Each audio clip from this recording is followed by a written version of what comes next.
സർക്കാരിൻ്റെ വാർഷികാഘോഷ ധൂർത്ത് തുടരുന്നു.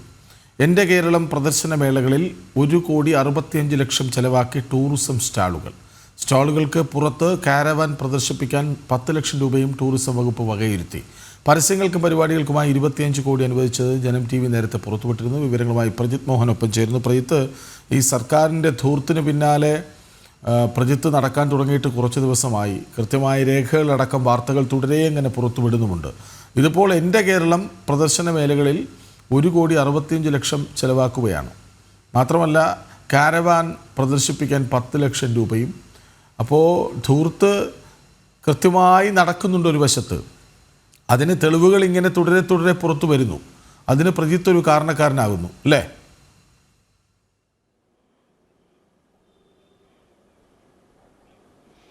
അങ്ങനെ തന്നെയാണ് കൃഷ്ണ. ഈ വിവിധ വകുപ്പുകളിലെ ദൈനംദിന പ്രവർത്തനങ്ങൾക്ക് പോലും പണം അനുവദിക്കുന്നതിന് വലിയ നിയന്ത്രണങ്ങൾ നിലനിൽക്കുന്ന ഒരു സംസ്ഥാനമാണ് കേരളം. പല ആവശ്യങ്ങളും, പ്രത്യേകിച്ച് നേരത്തെ നമ്മൾ ഒരു 3-4 മാസം മുൻപ് തന്നെ വിവിധ പോലീസിലും വനം വകുപ്പിനും ഒന്നും പെട്രോളിംഗ് നടത്താൻ ആവശ്യത്തിന് വാഹനങ്ങളില്ല എന്നുള്ള വാർത്തകൾ പോലും പുറത്തുവിട്ടതാണ്. അതിനുള്ള ഫയലുകൾ പോലും വിവിധ വകുപ്പുകളിൽ ഇങ്ങനെ ഉറങ്ങിക്കൊണ്ടിരിക്കുന്നു. ധനവകുപ്പ് പല സമയത്തും വാഹനങ്ങൾ വാങ്ങാനൊക്കെയുള്ള കർശന നിയന്ത്രണങ്ങൾ ഏർപ്പെടുത്തുന്നു. ഇനി ആവശ്യമുന്നയിച്ച് വകുപ്പ് തലവന്മാർ പോലും കത്തയച്ചാൽ അത് 3-4 വട്ടം മടക്കി അയക്കുന്ന സാഹചര്യം പോലുമുണ്ട് സംസ്ഥാനത്ത്. അങ്ങനെ നിലനിൽക്കുമ്പോഴാണ് സംസ്ഥാനത്ത് സർക്കാരിൻ്റെ 4ാം വാർഷികാഘോഷ പരിപാടികളുടെ ഭാഗമായി പണം അനുവദിക്കുന്നതിന് മാത്രം സംസ്ഥാന സർക്കാരിന് ഒരു തടസ്സവുമില്ലാതെ മുന്നോട്ട് പോകുന്നത്. ഈ വാർഷികാഘോഷ ധൂർത്തുമായി ബന്ധപ്പെട്ട വിവിധ വാർത്തകൾ ജനം TV പുറത്തു കൊണ്ടുവരുന്നതിനു ഏറ്റവും അവസാനമായി, അതായത് 20 കോടിയും 5 കോടിയും ഈ പറയുന്ന എൻ്റെ കേരളം പരിപാടിയുടെ വിവിധ പരസ്യങ്ങൾക്കും മുഖ്യമന്ത്രിയുടെ ഹോർഡിങ്ങുകൾ വെക്കുന്നതിനുമൊക്കെയായി, മുഖ്യമന്ത്രിയുടെ കട്ടൗട്ടുകൾ സ്ഥാപിക്കുന്നതിനുമൊക്കെയായി ചെലവഴിക്കുന്നു എന്നുള്ള വാർത്ത ജനം TV ആണ് പുറത്തുവിട്ടത്. ഏതാണ്ട് 25 കോടി രൂപ അതിനുവേണ്ടി മാത്രം സർക്കാർ അനുവദിച്ചിരുന്നു. അതിൽ 15 കോടി മുഖ്യമന്ത്രിയുടെ പടങ്ങൾ സ്ഥാപിക്കുന്നതിനും മുഖ്യമന്ത്രിയുടെ കട്ടൗട്ടുകൾ വെക്കുന്നതിനും മുഖ്യമന്ത്രിയുടെ ചിത്രമുള്ള ഹോർഡിങ്ങുകൾക്കുമൊക്കെയാണ്. അങ്ങനെ നിരവധി ധൂർത്ത് ഇപ്പോൾ തന്നെ ഏതാണ്ട് 25 കോടി ഈ പറയുന്ന എൻ്റെ കേരളം പദ്ധതിയുടെ പരസ്യങ്ങൾക്കും അതിൻ്റെ പ്രചാരണത്തിന് മാത്രമായി സർക്കാർ അനുവദിച്ചിരുന്നു. മുഖ്യമന്ത്രിയുടെയും മന്ത്രിമാരുടെയും യാത്രകൾക്കായി ഒരു 9 കോടി രൂപയുടെ ആവശ്യം കൂടി മുഖ്യമന്ത്രിയുടെ ഓഫീസ് തന്നെ ധനകാര്യ വകുപ്പിന് മുന്നിലേക്കും വെച്ചിട്ടുണ്ട്. അതിന് പിന്നാലെയാണ് ഈ പറയുന്ന ഒരാഴ്ചയോളം നീണ്ടു നിൽക്കുന്ന എൻ്റെ കേരളം പ്രദർശന വിപണന മേളകളിൽ ഈ പറയുന്ന ടൂറിസം വകുപ്പിൻ്റെ ഇപ്പോൾ ഒരു സ്റ്റാളുകൾ സ്ഥാപിക്കാൻ വരെ കോടികൾ ഇപ്പോൾ വകയിരുത്തുന്നത്. ഇത് ഒറ്റപ്പെട്ടൊരു സംഭവമായി നമ്മൾ ഈ ടൂറിസം വകുപ്പിൻ്റെ മാത്രം പ്രവൃത്തിയായി കാണരുത്. കാരണം വിവിധ വകുപ്പുകൾ ഈ രീതിയിലുള്ള കോടികളാണ് ഈ എൻ്റെ കേരളം പ്രദർശന വിപണന മേളകൾക്ക് വേണ്ടി ചെലവഴിക്കുന്നത്. അതിൽ സ്റ്റാളുകൾ സ്ഥാപിക്കാനും പരസ്യങ്ങൾ നൽകാനും ഒക്കെ ചെലവഴിക്കുന്നത് എന്നുള്ളത് നമ്മൾ മനസ്സിലാക്കണം. 1,65,00,000 രൂപ സ്റ്റാളുകളുടെ ക്രമീകരണത്തിന് മാത്രമാണ്. ഈ സ്റ്റാളുകളിൽ നിയമിക്കപ്പെടുന്ന ജീവനക്കാർ അതിൻ്റെ മറ്റനുബന്ധ ചെലവുകൾക്കൊക്കെ പ്രത്യേകം തുക അനുവദിക്കുമെന്നുള്ളത് മറ്റൊരു വശം കൂടിയാണ്. ഈ സ്റ്റാളുകൾക്ക് പുറത്ത് ഈ കാരവാൻ ടൂറിസം എന്ന പേരിൽ സർക്കാർ കുറച്ചു കാലം മുൻപ് ഒരു പ്രഖ്യാപനമൊക്കെ നടത്തിയിരുന്നു. അതിന് പിന്നീട് അതിൽ വലിയ അനക്കമൊന്നും ഉണ്ടായില്ല എങ്കിലും ഇപ്പോൾ ഈ ടൂറിസം സ്റ്റാളുകൾക്ക് പുറത്ത് സർക്കാരിൻ്റെ വലിയ നേട്ടമായി കാരവാനുകൾ പ്രദർശിപ്പിക്കാനുള്ള ഒരു നീക്കവും നടക്കുന്നുണ്ട്. അതിന് കൂടി 10 ലക്ഷം രൂപ കൂടി സർക്കാർ അനുവദിച്ചിട്ടുണ്ട്. അങ്ങനെ തുടരുകയാണ്. ഈ ധൂർത്ത് ഇങ്ങനെ തുടർന്നുകൊണ്ടേ ഇരിക്കുകയാണ്. ഇതിൽ ഏറ്റവും ശ്രദ്ധേയമായ കാര്യം എനിക്ക് തോന്നിയത് കൃഷ്ണരാജ്, ഈ പറയുന്ന ഇത്തരം പദ്ധതികൾക്ക്, അതായത് ഇത്തരം ഈ എൻ്റെ കേരളവുമായി ബന്ധപ്പെട്ടിട്ടുള്ള പണം അനുവദിക്കുന്നതിനുള്ളൊരു അസാമാന്യമായ വേഗതയാണ്. കാരണം ഒരു ദിവസം ഈ പറയുന്ന രീതിയിൽ ഏതെങ്കിലും ഒരു വകുപ്പ് തലവൻ എൻ്റെ കേരളം പദ്ധതിയുമായി ബന്ധപ്പെട്ട് ഒരു പ്രപ്പോസൽ മുന്നോട്ട് വയ്ക്കുന്നു.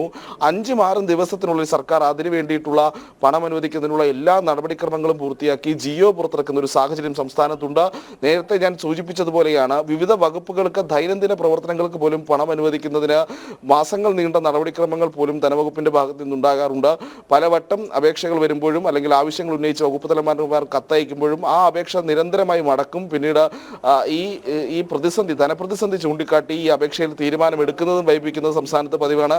അങ്ങനെയുള്ള കേരളത്തിലാണ് ഈ പറയുന്ന എൻ്റെ കേരളം എന്നുള്ള സംസ്ഥാന സർക്കാരിൻ്റെ 4ാം വാർഷികാഘോഷ പരിപാടികൾക്ക് വേണ്ടിയുള്ള പണം അനുവദിക്കുന്നതിന് വേണ്ടി മാത്രം 5-6 ദിവസങ്ങൾക്കുള്ളിൽ ഫയൽ പൂർത്തിയാക്കി നടപടിക്രമങ്ങൾ അവസാനിപ്പിച്ച് ആ പണം അനുവദിക്കുന്നതിലേക്ക് കാര്യങ്ങൾ എത്തുന്നു എന്നുള്ളതാണ്. അതായത് അസാമാന്യമായ ഒരു വേഗത ഈ ധൂർത്തിന് വേണ്ടി പണം അനുവദിക്കുന്ന കാര്യത്തിൽ സംസ്ഥാന സർക്കാർ നടത്തുന്നുണ്ട് എന്നുള്ളതാണ്. നമ്മൾ ഇപ്പോൾ തന്നെ ഏതാണ്ട് 35 കോടിയോളം രൂപ ഈ എൻ്റെ കേരളം സർക്കാരിൻ്റെ വാർഷികാഘോഷ പരിപാടിക്ക് വേണ്ടി ചെലവഴിക്കുന്നു എന്നുള്ള വാർത്ത ജനം TV പുറത്തുവിട്ടിരുന്നു. അതിൻ്റെ വിവിധ കണക്കുകൾ ജനം TV പുറത്തു കൊണ്ടുവന്നിരുന്നു. അതിന് പിന്നാലെയാണ് ഇപ്പോൾ ടൂറിസം വകുപ്പിൻ്റെതായി ഈ പറയുന്ന 1,65,00,000 രൂപയും പിന്നെ ഒരു 10 ലക്ഷം രൂപയും കൂടി അനുവദിച്ച ഉത്തരവ് കൂടി നമ്മൾ പുറത്തുവിടുന്നത്.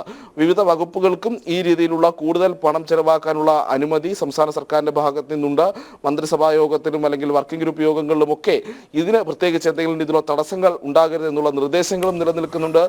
എങ്ങനെ പോയാലും ഈ എൻ്റെ കേരളം പദ്ധതി അവസാനിക്കുമ്പോഴേക്കും അല്ലെങ്കിൽ എൻ്റെ കേരളം സർക്കാരിൻ്റെ വാർഷികാഘോഷ പരിപാടികൾ അവസാനിക്കുമ്പോഴേക്കും അതിനുവേണ്ടി മാത്രം ഒരു 100 കോടിക്ക് അടുത്തെങ്കിലും സംസ്ഥാന സർക്കാർ ചെലവിടുമെന്ന് തന്നെയാണ് ഇപ്പോൾ പുറത്തു വന്ന കണക്കുകൾ തന്നെ സൂചിപ്പിക്കുന്നത്. ഒരു 36 കോടിയോളം അതിൻ്റെ രേഖകൾ ജനം TV മാത്രം ഇപ്പോൾ പുറത്തുവിട്ടിരിക്കുന്നു.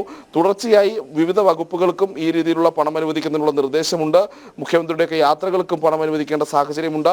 പല ജില്ലകളിലും ഈ രീതിയിലുള്ള സംസ്ഥാനതല പരിപാടികൾ നടക്കുന്നുണ്ട്. അതിനുള്ള പണം അനുവദിക്കേണ്ട സാഹചര്യമുണ്ട്. ഓരോ വകുപ്പിലെയും ഉദ്യോഗസ്ഥരെ നോഡൽ ഓഫീസർമാരായി നിയോഗിച്ചു കഴിഞ്ഞു.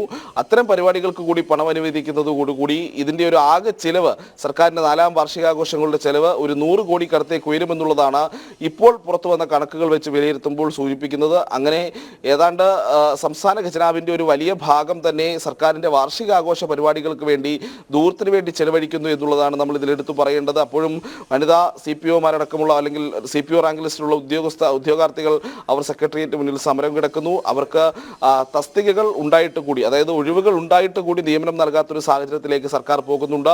വിവിധ വകുപ്പുകളിൽ അപ്രഖ്യാപിത നിയമന നിരോധനം നിലനിൽക്കുന്നു. ഒരു പെൻസിൽ വാങ്ങണമെങ്കിൽ പോലും സംസ്ഥാനത്തെ ധനവകുപ്പിൻ്റെ അനുമതി ഇല്ലാതെ മുന്നോട്ട് പോകാൻ കഴിയാത്ത അത്ര പ്രതിസന്ധി പല വകുപ്പുകളും അനുഭവിക്കുന്നുണ്ട്. ആ ഒരു സാഹചര്യത്തിലാണ് എൻ്റെ കേരളം പദ്ധതിക്ക് വേണ്ടി അല്ലെങ്കിൽ എൻ്റെ കേരളം വാർഷികാഘോഷ പരിപാടിക്ക് വേണ്ടി കോടികൾ അനുവദിക്കുന്നതിന് സർക്കാരിന് ഒരു തടസ്സവുമില്ലാത്തത്. കൃഷ്ണരാജ്, സർക്കാരിൻ്റെ വാർഷികാഘോഷ ധൂർത്ത് നിർബാധം തുടരുന്നു. എൻ്റെ കേരളം പ്രദർശന മേളകളിൽ 1,65,00,000 ചെലവാക്കി ടൂറിസം സ്റ്റാളുകൾ. അതിൻ്റെ ക്രമീകരണത്തിന് മാത്രമാണ്.